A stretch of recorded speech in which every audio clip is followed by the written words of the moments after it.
আসলে যে কথাটা বলতেছে এটা পুরোটাই মিথ্যা কথা, বানোয়াট কথা। নেতা কখনো কিনা যান। একজন নেতা 40 বছর 50 বছর রাজনীতি করে তাদের রাজনৈতিক কেরিয়ার করে। এইখানে নেতা কেনার মতো টাকা শক্তি আমার নেই। গত নির্বাচনে আমি মনে করি ব্যর্থতার দায় ছিল আমার। আমি প্রত্যেকটা ভোটারের কাছে যাইতে পারি নাই। সুপ্রিয় দর্শক, আসসালামু আলাইকুম। দেশে ও প্রবাসে, কাছে কিংবা দূরে যে যেখান থেকে দেখছেন সবাইকে global news Bangla election express থেকে স্বাগতম। আজকে আমরা কথা বলবো নালিতাবাড়ী উপজেলা পরিষদ নির্বাচনে চেয়ারম্যান প্রার্থী আলহাজ মোশাররফ হোসেনের সাথে। আলহাজ মোশাররফ হোসেন, আপনি কেমন আছেন এবং আপনাকে স্বাগতম জানাচ্ছি। আলহামদুলিল্লাহ, ধন্যবাদ আপনাকে। আমি ভালো আছি, আপনি কেমন আছেন? আলহামদুলিল্লাহ ভালো আছি। প্রথমে প্রশ্ন রাখতে চাই যে আপনি গত নির্বাচনে নৌকা মনোনীত আপনি প্রার্থী ছিলেন, যদিও সেই নির্বাচনে আপনি হেরে গিয়েছেন।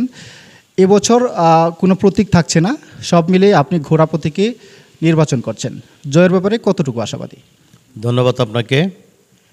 এই 6ষ্ঠ উপজেলা পরিষদ নালিতাবাড়ী উপজেলা পরিষদের চেয়ারম্যান পদপ্রার্থী হিসেবে আমি নির্বাচন করছি। আমি শতভাগ আশাবাদী জয়ের ব্যাপারে, কারণ আমি গণসংযোগ থেকে শুরু করে প্রত্যেকটা ইউনিয়ন, গ্রাম, মহল্লা, প্রত্যেকটা ভোটারের কাছে আমি পৌঁছতে না পারলেও যাদের সাথে সাক্ষাৎ হয়েছে, কথা হয়েছে, আমাকে আশ্বস্ত করেছি এবারের নির্বাচন 21 তারিখের নির্বাচনে ঘোড়াপতিকে ভোট দিয়ে বিজয়ী করবে ইনশাল্লাহ। শতভাগ আশাবাদী আমি। ধন্যবাদ আপনাকে। একটু জানতে চাই যে গত নির্বাচনে আপনি হেরেছেন, আসলে কোন কারণগুলো আপনি আসলে পর্যবেক্ষণ করেছেন বা কোন কারণে হেরে গিয়েছেন? এবছর সেটিকে ওভারকাম করার জন্য আসলে কেমন প্রস্তুতি রয়েছে আপনার? ধন্যবাদ আপনাকে। গত নির্বাচনে আমি মনে করি ব্যর্থতার দায় ছিল আমার। আমি প্রত্যেকটা ভোটারের কাছে যাইতে পারি নাই। আমি ওইভাবে, আমার চিনা জানা ছিল না, আমাকেও অনেকেই ওইভাবে চিনে নাই, বা অনেক সময় আচার আচরণ অনেকেরই সন্তুষ্ট করতে পারি নাই। পরিচয়টার অভাব কারণেই আমার গতবার বিজয়ী আমি হইতে পারিনি। আমরা অনেক সময় দেখে থাকি যে অনেকেই বা বিভিন্ন বক্তব্যে বলে থাকেন আপনার এগেনস্টে যারা প্রতিদ্বন্দ্বিতা করছেন তাদের বক্তব্য, বা আরও যারা আসলে নির্বাচনে অংশগ্রহণ করেছেন তাদের বক্তব্য অনুযায়ী যেটুকু উঠে এসেছে যে আপনি টাকা দিয়ে বা আপনি আসলে পয়সা দিয়ে মানুষকে, বিশেষ করে নেতা এবং কর্মীদেরকে কিনে ফেলেছেন। বিষয়টা কতটুকু সত্য, বা এটার ব্যাপারে আপনি আসলে কি বলতে চান? আসলে যে কথাটা বলতেছে এটা পুরোটাই মিথ্যা কথা, বানোয়াট কথা। নেতা কখনো কিনা যান। একজন নেতা 40 বছর 50 বছর রাজনীতি করে তাদের রাজনৈতিক কেরিয়ার করে। এইখানে নেতা কেনার মতো টাকা শক্তি আমার নেই। যারা আজকে আমার পক্ষে নির্বাচন করছে, বিগত দিনের সমাজ সেবক হিসেবে, সমাজের একজন কর্মী হিসেবে আমাকে পছন্দ করে ভালোবেসে আমার নির্বাচনে অংশগ্রহণ করছে এবং নির্বাচন করছে ওর জান প্রাণ দিয়ে, মন প্রাণ দিয়ে। আমরা ইতিমধ্যে জেনেছি যে আপনি শেরপুর জেলা সদরের এমপি, জেলা পরিষদের চেয়ারম্যান, উপজেলা আওয়ামী লীগ এবং পৌরসভার যে মেয়র সহ এখানে অনেক নেতা এবং কর্মীরা আপনাকে সমর্থন দিয়েছেন। এই ব্যাপারে আসলে আপনার বক্তব্য কি, যে আসলে এটা আপনার নির্বাচনের ব্যাপারে, জয়ের ব্যাপারে ভূমিকা রাখবে বলে মনে করেন কিনা? ধন্যবাদ আপনাকে। আপনি যে কথাটি বললেন, শেরপুর সদরের নেতৃবৃন্দ, উপজেলা আওয়ামী লীগের নেতৃবৃন্দ, শুধু নেতৃবৃন্দই আমাকে সমর্থন করে নাই, সমর্থন করেছে আলেম সমাজ, গুণীজন, সুধীজন, ব্যবসায়ী, কৃষক, শ্রমিক, মেহনতি মানুষ সকলে আমাকে ইতিমধ্যে সমর্থন করেছে। জয়ের ব্যাপারে আমি শতভাগ আশাবাদী। একটা সবচেয়ে বেশি ইম্পর্টেন্ট যে প্রশ্ন, সেটা হচ্ছে যে আপনি যদি উপজেলা পরিষদ নির্বাচনে চেয়ারম্যান নির্বাচিত হন, সেই ক্ষেত্রে এই এলাকার, অর্থাৎ আপনার যে উপজেলা নালিতাবাড়ী উপজেলাবাসীর জন্য আপনি কি ভূমিকা রাখতে চান, কি করতে চান, কোন উন্নয়নটা আপনি হাতে নিতে চান? ধন্যবাদ আপনাকে।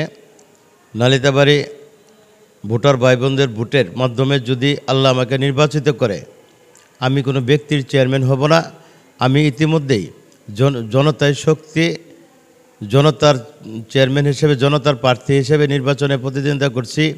আল্লাহ যদি আমাকে এই নালিতাবাড়ী সর্বস্তরের দলমত নির্বিশেষে সকলের ভোটে আমাকে বিজয়ী করে, আমি সবার সাথে পরামর্শ করে এই নালিতাবাড়ির রাস্তাঘাট থেকে শুরু করে শিক্ষা প্রতিষ্ঠানের অবকাঠামো এবং যুব সমাজকে মাদক থেকে মুক্ত করার লক্ষ্যে যা যা করার, নালিতাবাড়ির সর্বস্তরের দলমত নির্বিশেষে সর্বস্তরের মানুষের সাথে পরামর্শ করে তাদের সহযোগিতা নিয়েই সকল কিছুর ব্যবস্থা আমি নিব।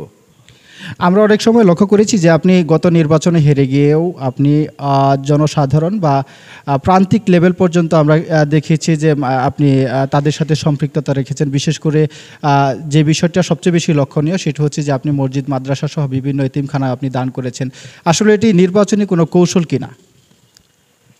আসলে মসজিদ মাদ্রাসা এই সমাজে যারা আমরা বসবাস করি, এই ধর্মীয় প্রতিষ্ঠানগুলি 10 জনের সহযোগিতায় চলে। আমাকে বিভিন্ন সময় ধর্মীয় প্রতিষ্ঠানে ধর্মীয় সভাগুলিতে অতিথি করে, যে সভাগুলির মধ্য দিয়ে প্রতিষ্ঠানগুলি চলে। শুধু আমি একা না, এইখানে তো 10 জন 20 জন অনেকে আমাদের সমাজে অনেকে সহযোগিতা করে। এতে তো অনেকে নির্বাচনে আসে নাই। এই ধর্মীয় প্রতিষ্ঠানের সহযোগিতা আর নির্বাচন এটা আলাদা বিষয়। ধর্মীয় প্রতিষ্ঠানের সহযোগিতা করি আমি আল্লাহকে রাজি খুশি করার জন্য, পরকালে পাওয়ার জন্য। আর একজন সমাজকর্মী হিসেবে আমি এই নির্বাচনে আসছি। আপনার উপজেলাবাসীর জন্য আপনার পক্ষ থেকে কোনো মেসেজ আছে কিনা, আসলে আপনি তাদের উদ্দেশ্যে কি বলতে চান?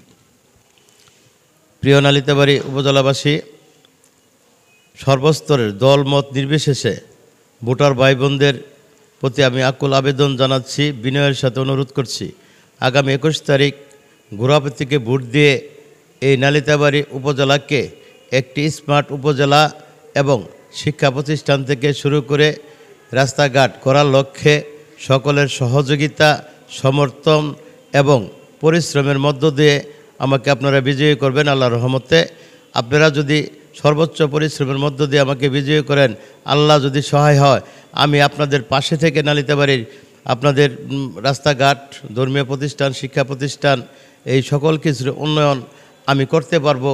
আমি একজন রাজনৈতিক দলের কর্মী হিসেবে, এবং আপনারা জানেন আমি ওই মতিয়াপার কর্মী হিসেবে আমি রাজনীতি করি। ওনার মাধ্যমে এই রাস্তাঘাটের কাজ আমি আপনাদেরকে করে দিতে পারবো, এইটুকু আপনাদেরকে আশ্বস্ত করতেছি। আমার প্রতি একটিবার আস্থা রাখুন, আমাকে একটিবার বিশ্বাস করুন। 21 তারিখে ঘোড়াপতিকে ভোট দিয়ে বিজয়ী করুন। ইনশাল্লাহ আমি যেটুকু কথা দিচ্ছি সেটুকু আপনাদেরকে সাথে নিয়ে বাস্তবায়ন করার চেষ্টা করব। সবাইকে ধন্যবাদ। আসসালামু আলাইকুম।